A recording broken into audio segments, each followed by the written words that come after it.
ये नेताजी हमारे बीच में पहुंच गए। फिलहाल आ जाओ नेताजी, बैठो जी। दिक्कत एक ही है, किसान का बेटा हूँ और पैसे का तो अभाव है ही। कल प्रधानमंत्री जी रैली में कह के गयांग ला दियो, कसर ना छोड़िए कि मैं कि हरियाणा में भी वही हाल होगा जो कांग्रेस का मध्य प्रदेश में हुआ था। तो इस समय नलवा हल्के से भाजपा के प्रत्याशी रणधीर पनिहार हमारे बीच में पहुंचेंगे। उनसे जलेबी भर के सीधे और करेला भर के मीठे सवाल हम करांगे, लेकिन नेताजी थोड़ा अभी ये नेताजी हमारे बीच में पहुंच गए। फिलहाल आ जाओ नेताजी, बैठो जी। बैठो जी, बैठो। हालांकि बैठो जी, बैठो बैठो नेताजी, नेताजी बैठो। हालांकि युद्ध काल है, युद्ध काल है, इस समय रुकने का टाइम नहीं होता। एले लाड़ा काम हो जी नेताजी। भाई एक गिलास और पानी का ले कही उस टाइम। राम राम काम है नेताजी, राम राम। राम राम भाई, कैसा चल रहा है प्रचार अभियान? बहुत शानदार। कोई दिक्कत तो नहीं आ रही? दिक्कत क्या है, दिक्कत एक ही है, किसान का बेटा हूँ और पैसे का तो अभाव है ही। वो आप अगर मदद कर दो तो और बढ़िया हो जाए चुनाव। पैसा बढ़ा या प्यार बढ़ा? प्यार। तो लोगों का प्यार आ रहा है। क्या करें, किसान का बेटा हूँ, कहाँ से आए पैसे? पिछली बार मारे गरीब के, फिर जो ना इतना खर्चा लागने लग रहा है तो मतदाता कसर काट देंगे। दाता तो काटे हैं बेचारे, वो काटे दीजिए भाई, बैठे सारे यही काटे हैं। कल प्रधानमंत्री जी रैली में कह के गयांग ला दियो, कसर ना छोड़िए कि मैं। तो क्या उसके रैली के बाद क्या कहना है लोगों को? नहीं, रैली में मैं सर्वप्रथम तो मेरे नलवा विधानसभा क्षेत्र के तमाम 36 बिरादरी के भाई और बहनों का धन्यवाद करना चाहूँगा, जिन्होंने अपने खर्चे से, अपनी गाड़ियों से, अपने साधनों से जा कर के बहुत शानदार तरीके से तो उन्होंने इसमें रैली में भीड़ भेजी। मैं उनका तहे दिल से आभार व्यक्त करता हूँ। प्रधानमंत्री जी ने कल जिक्र किया 28 सितंबर का दिन था, यानी कि सर्जिकल स्ट्राइक का दिन था।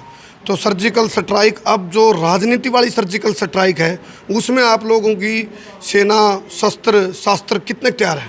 कमाल की बात हुई, ये सब लोग सारे साथी तो खड़े हैं। अच्छा, सब लोग यही तो कर रहे हैं, पूरी तैयारी। ऐलान जंग होगा? इसमें कोई संदेह नहीं। ऐलान जंग होगा और जीत होगी कि नहीं? इसमें कोई संदेह है क्या? जीत में, जीत में कोई संदेह है? अच्छा, प्रधानमंत्री जी से कल जब प्रधानमंत्री जी स्पीच दे रहे थे तो वो कह रहे थे भी मेरे को कुछ कार्यकर्ताओं ने ये कहा, नेताओं ने बोला जी कोई मंत्र दे के जाओ।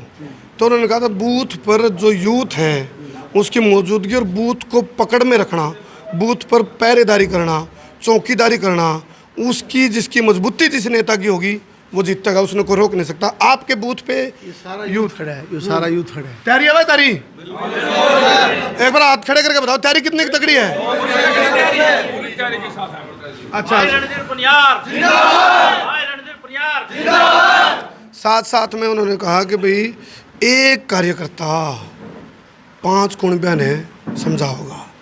आपके एक कार्यकर्ता कितने कुणबिया ने समझा है?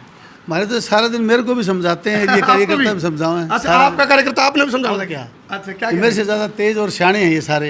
ये बताते हैं ऐसे कर ले, ऐसे कर ले, ऐसे कर ले। सारे सब साथी जो ना मेरे से ज़्यादा कॉम्पिटेंट लोग हैं। अच्छा, एक देखो फिलोसफर ने कहा रस्सी है ना, पत्थर पे घिस दी रहे तो रस्सी अपना निशान कर दे उस पर। पत्थर पे हम वार करते हैं ना, 1 मारा, 2 मारा, 3 मारा, और कोई नहीं सोचा भाई टूट जाएगा नहीं, 15 मिनट चोट में वो टूट जाए, तो उसका यूँ मतलब नहीं पहली चोट का असर नहीं। आपका 35 साल का जो संघर्ष, 30 साल 35 साल का संघर्ष है, क्या अब वो वक्त आ गया रस्सी निशान छोड़ देगी पत्थर पे, या वो पत्थर टूटने वाला जो आपको जीत का तिलिस्म को हासिल करना है? भाई कोई संदेह नहीं है, जो काम किया होता है ना, तजर्बा, वो काम आता है। वो चोट से पहले कम लगी हो चाहे ज़्यादा लगी हो, वो अपना असर दिखाती, इसमें कोई संदेह नहीं है। परंतु मैं आपसे कहना चाहता हूँ, फाइनल चोट है विधानसभा में। ये सब लोग नलवा हल्का पहुँच गया, यूँ समझ लो। नलवा हल्का मेरा परिवार है, मैं नहीं पहुँचा, नलवा हल्का पहुँचा है, 100% कन्फर्म बात है। जब किसानों की बात आई तो प्रधानमंत्री थोड़ा इमोशनल हो गए, भावुक हो गए और कहने लगे कि किस मुँह से किसानों की बात करते हैं, 2-2 रुपये मुआवजा देने वाले, और कर्नाटक में किसानों की जो आत्महत्याएं हैं वो नहीं दिख रही। ऐसे में आपके हल्के के जो किसान हैं उन तक समझा पाने में आप कितना कामयाब हो? नहीं, सारे किसान समझे हुए हैं, सारे किसान मेरे को समर्थन दे के गए हैं अपने अपने तरीके से। कई बार ऐसा होता है उनकी कुछ मजबूरियां हो सकती हैं, परंतु मैं खुद किसान हूँ, ये सारे लोग किसान हैं, तो किसानों का समर्थन है, इसीलिए तो लड़ाई लड़ रहे हैं। तो किसानों के लिए क्या किया बीजेपी ने? किसानों के लिए अनेकों चीज़ें की हैं। 6-6 हज़ार रुपये अपने खाता में कभी ज़िंदगी में आए थे। फिर बताओ आप, मुआवजा इतना जो बिना किसी नुकसान के, कोई फसल का नुकसान नहीं हुआ, इसके बावजूद भी 2,000 रुपया प्रति एकड़ के हिसाब से बारिश लेट होने की वजह से ही 2-2 हज़ार का मुआवजा भेज दिया। अनेकों ऐसी चीज़ें हैं जो किसान ने के हक में भारतीय जनता पार्टी ने की है। जो पर्ची खर्ची वाले जो आपके मतदाता हैं, वोटर हैं, उनको तो झटका देगा ही मोदी जी। पर्ची खर्ची वाले तो नहीं हैं हम। अरे भाई, हमारे इलाके में तो सही बात यह है, स्वर्गीय चौधरी भजनलाल जी प्रदेश के मुख्यमंत्री रहे 12.5 साल तक, घर से बुला के रोज़गार देते थे। अब इन 10 सालों में भी जिन लोगों को रोज़गार दिया है वो घर से बुला के दिया, खर्ची पर्ची का सवाल नहीं है। प्रधानमंत्री जी ने एक और जिक्र, मैं इसलिए सवाल पूछ रहा हूँ बार बार, क्योंकि रैली में जो बातें आई बहुत एकदम हरियाणा की आबो हवा बदली है कल रैली के बाद। और ऐसे मुद्दे भी आप लोगों को बता के, शायद वो मुद्दे आप लोग भी नहीं पब्लिक के बीच में जा रहे थे बताने के लिए। वो गोहाना कांड की बात कर गए, मिर्जपुर कांड की बात कर गए, दलितों पर, पिछड़ों पर अत्याचार की बात कर गए। दलितों और पिछड़ों की पार्टी का टैग तो कांग्रेस पार्टी अपने पास रखती है, वो कह रहे हैं भाई दलितों का नुकसान कांग्रेस ने किया, ऐसे क्या? ये तो बात का निचोड़ नहीं निकला। ऐसी कोई बात नहीं है। उन्होंने जो बातें की, घटनाएं, वो सच्ची थी, सच्ची घटनाओं का जिक्र किया उन्होंने। आर्टिफिशियल बात तो कोई थी नहीं, किसके समय में हुई ये भी सबको पता है। इसलिए ये चीज़ें उनको मैं बहुत अधिक उस पर जाना नहीं चाहता गहराई पे। आप खुद समझदार हैं, आप देखो क्या है उन्होंने जो घटनाएं बताई, क्या वो घटनाएं उस समय में नहीं हुई? अगर नहीं हुई तो आप बता दें, कांग्रेस बता दे। यही बापू बेटे का जिक्र करके गए हैं, इनडायरेक्ट कर गए हैं, तो ऐसे में क्या बापू बेटा यदि भारतीय जनता पार्टी की तरफ रुख करते तो इस तरह के बयान आते प्रधानमंत्री के? देखो जी, ये तो परिस्थितियाँ होती हैं, हालात होते हैं राजनीति में। मैं इस विषय में कुछ नहीं कहूँगा कौन किसके साथ कब, हम भी कभी कांग्रेस में थे, विचारधारा होती है। अनेकों ऐसे साथी थे जो बहुत कांग्रेस में थे, आज हमारे भारतीय जनता पार्टी के आए हैं। तो समय का दौर होता है, कौन कैसे किस समय में कौन व्यक्ति कहाँ क्या फैसला लेता है, ये समय का दौर होता है। नेताजी, एक बात मेरे समझ में नहीं आई, चुनाव हरियाणा में है, जिक्र प्रधानमंत्री जी हिमाचल के, कर्नाटक और तेलंगाना के कर रहे हैं, चुनाव तो हरियाणा में है, वहाँ के जिक्र क्यों रहे? नहीं, देखो वो राष्ट्रीय स्तर के नेता हैं, उनको सब बातें संज्ञान में हैं, उनको कंपेयर करके बताना पड़ता है कि कौन व्यक्ति कहाँ किस तरह से किसकी सरकार है और वो वहाँ क्या कर रही है, और वही सरकार वही पार्टी दूसरी राज्य में क्या बात कर रही है।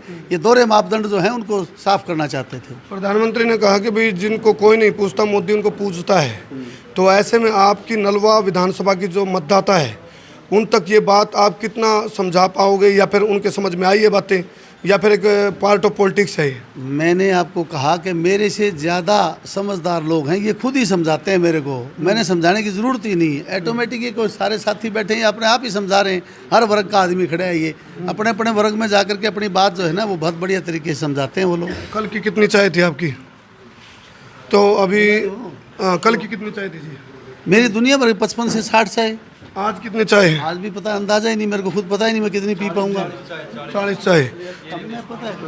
ये अच्छा, एक बात और बताओ, आप मतदाताओं को आखिरी कोई संदेश आप देना चाहोगे भी, जिससे देखो अभी ये युद्ध काल है और ये तो बैरक में जूते पैर के सोने वाली बात है, माहौल बिल्कुल कहते ना तांडव मच रहा है, कटिया कट रहा है, कदम उतर रहा है, तो वोटां की दमादम होगी कि नहीं? कमाल की बात करो, वोटों की दमादम की बात ही तो है, ये और किस लिए खड़े हैं? वोटों की दमादम होगी भाई, होगी क्या? किस खातिर होगी? हैं? चलो, ये नेताजी के जो समर्थक हैं, इनके अंदर जोश है, जुनून है, जज्बा है, अब देखते हैं वोट में तब्दील होगा कि नहीं। बहुत रणधीर बनियार आगे बढ़ो, हम तुम्हारे साथ हैं। रणधीर बनियार आगे बढ़ो, हम तुम्हारे साथ हैं।